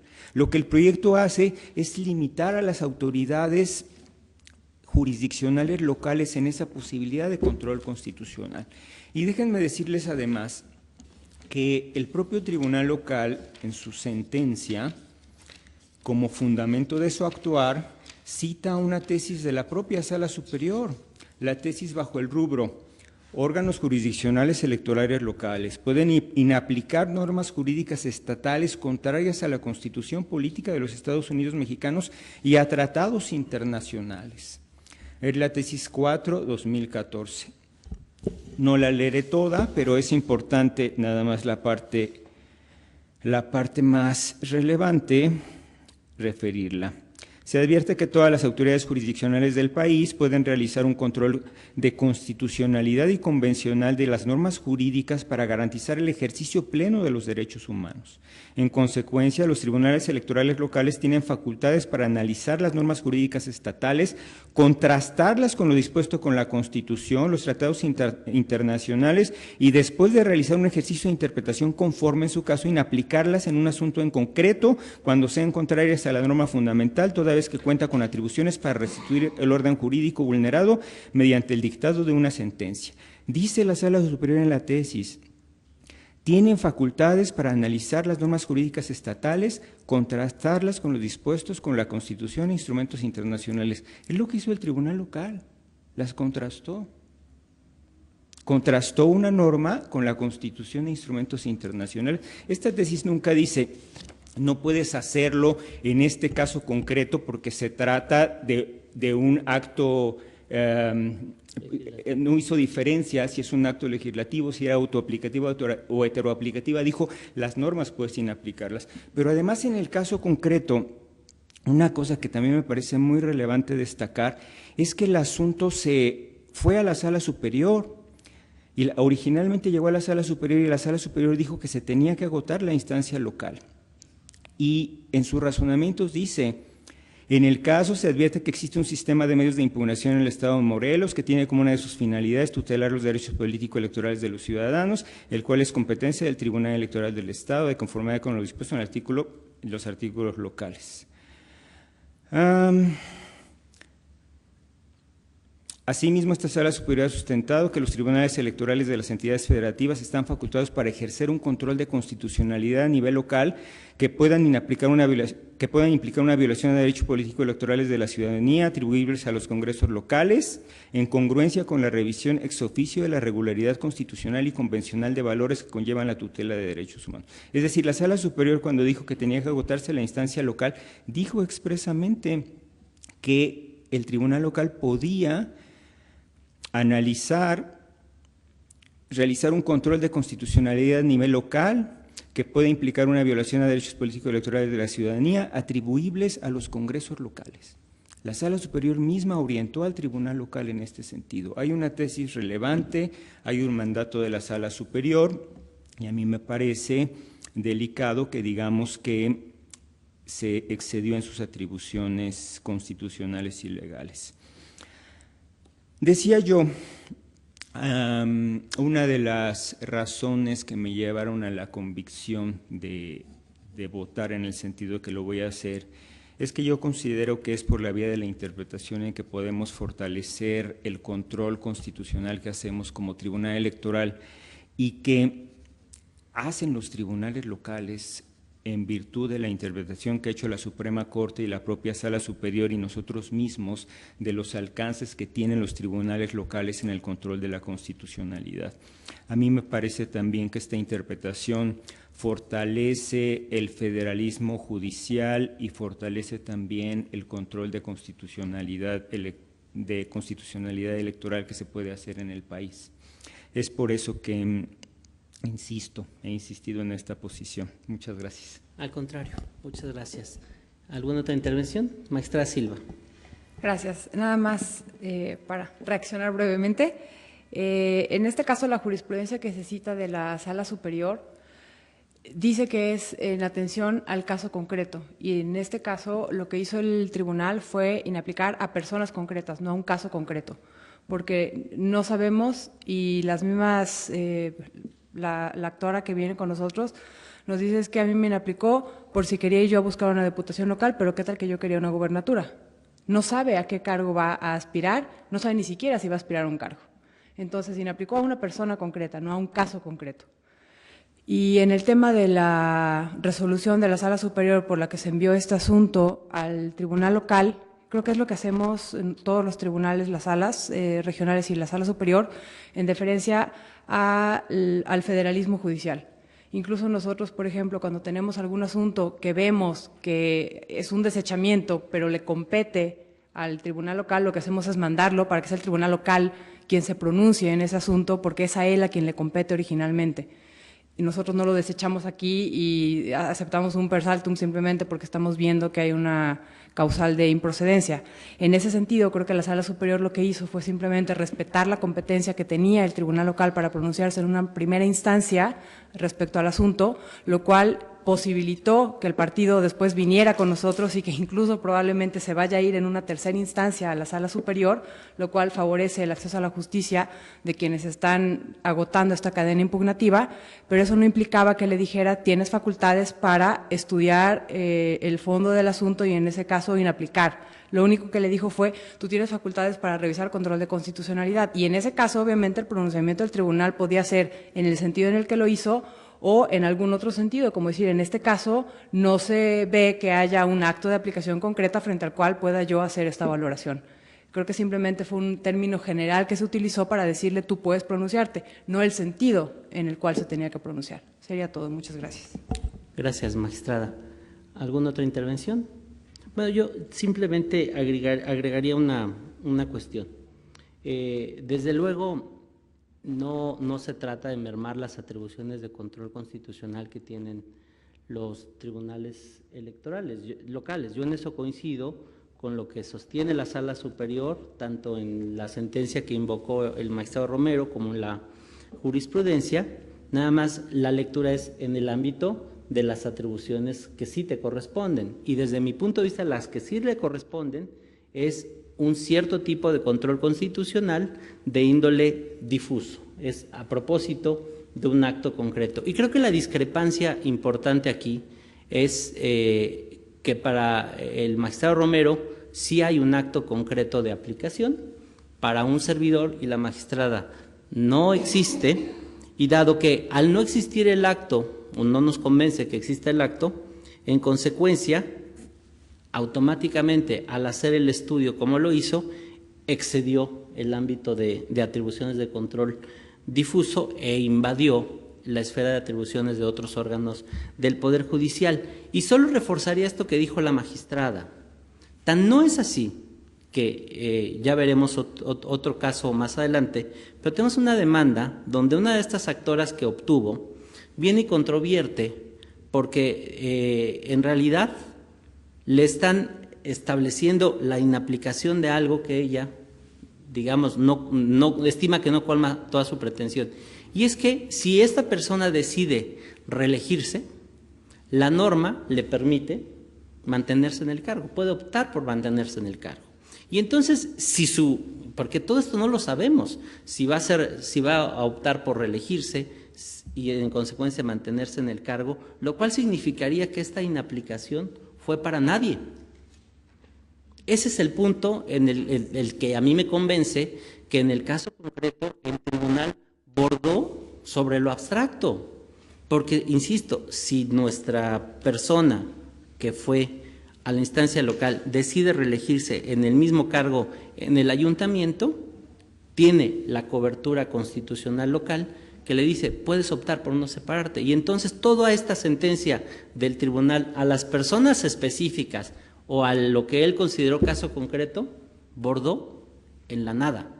Es ahí mi punto que a mí me convence el hecho de que eventualmente podamos protegerlos, pero no en este momento, dado que me parece, insisto, que no se colocaron en la situación hipotética que la norma prevé. No sé si haya algo que agregar. De no ser así, le pediría, Secretaria General de Acuerdos, por favor que pudiéramos tomar la votación en dos bloques, primero la procedencia y luego respecto al fondo. Como lo indica el magistrado presidente, en primer momento tomaremos la votación en cuanto a la procedencia del medio de impugnación. Magistrada María Silva Rojas. En contra, con el anuncio de un voto particular. Gracias, magistrada. Magistrado Héctor Romero Bolaños. A favor del punto resolutivo primero que establece la procedencia del medio de impugnación. Gracias. Magistrado presidente Armando Maitret Hernández. A favor de la procedencia. Magistrado presidente, en cuanto a la procedencia del juicio de cuenta, el mismo fue aprobado por mayoría con el voto particular de la magistrada María Silva Rojas en términos de su intervención. Ahora tomaré la votación por lo que hace al fondo del proyecto. Magistrada María Silva Rojas. A favor. Magistrado Héctor Romero Bolaños. En contra del resolutivo segundo que establece la revocación de la sentencia impugnada, anunciando también la emisión de un voto particular. Gracias, magistrado. Magistrado presidente Armando Maitret Hernández. A favor. Magistrado presidente, el proyecto en cuanto al fondo del asunto ha sido aprobado por mayoría con el voto en contra del magistrado Héctor Romero Bolaños, quien emitirá un voto particular en términos de su intervención. Muchas gracias, secretaria general. En consecuencia, en el juicio de revisión constitucional electoral 15 de este año, se resuelve: primero, es procedente el medio de impugnación; segundo, se revoca la sentencia impugnada. Secretaria General de Acuerdos, licenciada María de los Ángeles Vera Olvera, por favor, sírvase dar cuenta con el siguiente proyecto listado para esta sesión pública, dado el sentido que se propone. Con su autorización, magistrado presidente, magistrado, doy cuenta con el proyecto relativo a los juicios ciudadanos 329, 1247 y juicio electoral 42, todos del presente año, mismos que fueron promovidos para controvertir la sentencia mediante la cual el Tribunal Electoral del Estado de Morelos determinó inaplicar diversas disposiciones del Código de Instituciones y Procedimientos Electorales de ese Estado. En primer orden, considerando que dichas impugnaciones fueron enderezadas en contra del mismo acto y autoridad responsable, la consulta propone acumular los juicios a fin de evitar la emisión de sentencias contradictorias. En segundo lugar, se propone el sobreseimiento de los juicios ciudadanos, así como el desechamiento del juicio electoral, debido a que en esta sesión pública ha quedado resuelto el juicio de revisión constitucional electoral 15 de este año, en donde se determinó revocar el acto que fue materia de impugnación en los presentes asuntos, de manera que los mismos han quedado sin materia al dejar de subsistir la sentencia que fue motivo de inconformidad. Es la cuenta. Gracias, secretaria general. A nuestra consideración el proyecto de cuenta. Señor magistrado doctor Romero. Muchas gracias. Seré muy breve. Dada la votación que emití en el juicio de revisión constitucional 15, por lo que se refiere al fondo, no puedo compartir el proyecto de los expedientes acumulados, dado que a mi juicio no tendría que dejarse sin efectos la sentencia y por tanto tenía que analizarse, revisarse las causas de improcedencia primero y en su caso de no actualizarse alguna diversa entrar al fondo del asunto. Es por esa razón que votaré en contra y emitiré un voto particular. Gracias, magistrado Romero. ¿Alguna otra intervención? Al no haber intervención adicional, secretaria general, tome la votación que corresponda, por favor. Como lo indica magistrado presidente, magistrada María Silva Rojas. A favor. Magistrado Héctor Romero Bolaños. En contra del proyecto. Gracias, magistrado. Magistrado presidente Armando Maitret Hernández. A favor. Magistrado presidente, el proyecto de la cuenta ha sido aprobado por mayoría con el voto en contra del magistrado Héctor Romero Bolaños, quien emitirá un voto particular en términos de su intervención. Muchas gracias. En consecuencia, en los juicios ciudadanos 329, 1247 y juicio electoral 42 de este año se resuelve. Primero, se acumulan los juicios ciudadanos 1247 y electoral 42 al diverso juicio ciudadano 329 por ser el más antiguo, conforme a lo expuesto en esta sentencia. Segundo, se sobreseen los juicios ciudadanos 329 y 1247 de acuerdo con lo expuesto en este fallo. Tercero, se desecha de plano la demanda del juicio electoral 42 en los términos señalados en esta sentencia. Al no haber más asuntos que tratar y siendo las 14:08, se da por concluida la presente sesión pública. Muchas gracias, buenas tardes.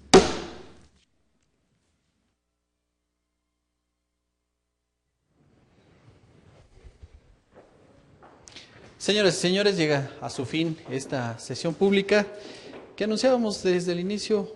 Asuntos muy interesantes, Rafa. Así es. Los que se han debatido el día de hoy, los que se han resuelto.